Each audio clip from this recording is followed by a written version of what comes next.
I'm going to build a belay here using slings.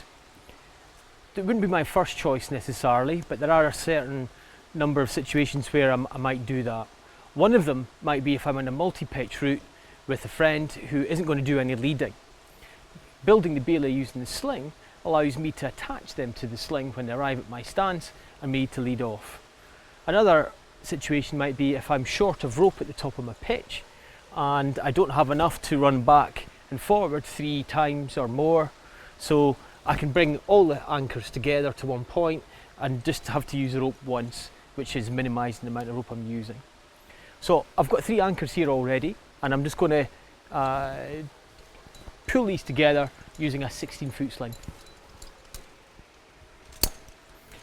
There'd be a number of other options here as well. You could use 2 8-foot slings, etc., but one 16-foot sling makes it easier.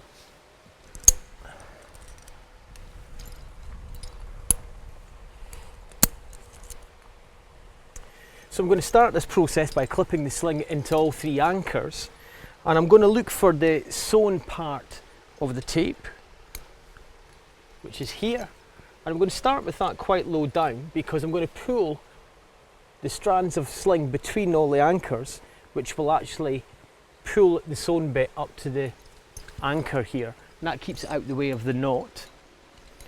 So I've pulled these strands together, and you can see I've created a V shape. I want that V shape to point down towards the load or the last anchor if I'm at the top of the pitch. Yeah. So if we imagine the load is coming from that direction, I'm pointing my V down there. And then pinch all the strands, bring them together and tie either an overhand or a figure of 8.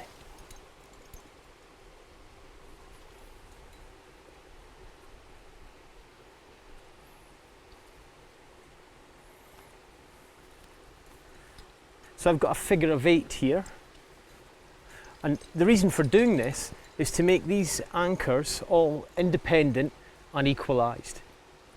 These have all equal tension in them, and if one was to fail, then it wouldn't introduce any slack or shock load the other anchors.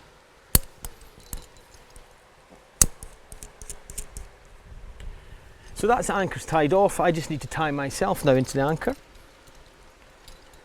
I'll do this using a clove hitch, and the reason I'm using a clove hitch is so that I can adjust it so that I can be, if possible, in sight of my second in the appropriate place on my stance, so that I'm keeping the anchor, myself, the belayer and the climber all in a straight line. So if I can tie into my anchor here, I'm going to use a clove hitch straight into the anchor, because now I can adjust it by pulling the knot open on the what I call the belly, which is between the 2 tails. So I can grab that belly, pull it to open the knot, and I can introduce slack by letting one tail go in and then closing up. Or I can do the opposite, pull the knot open, pull the other side of the belly and take in slack and tighten it up. So I can do that easily with the clove hitch directly onto my anchor here because it's in reach. However, if I needed to be further away from my anchor, I would do that with the clove hitch, what we call out of reach.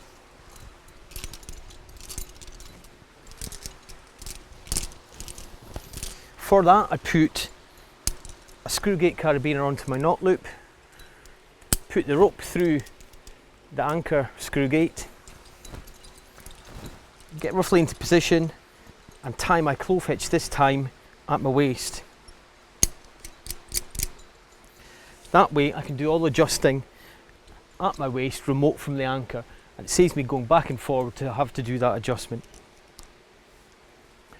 So I'm happy with that, I've done my checks, I'm now ready to set up my belay plate to bring up the second.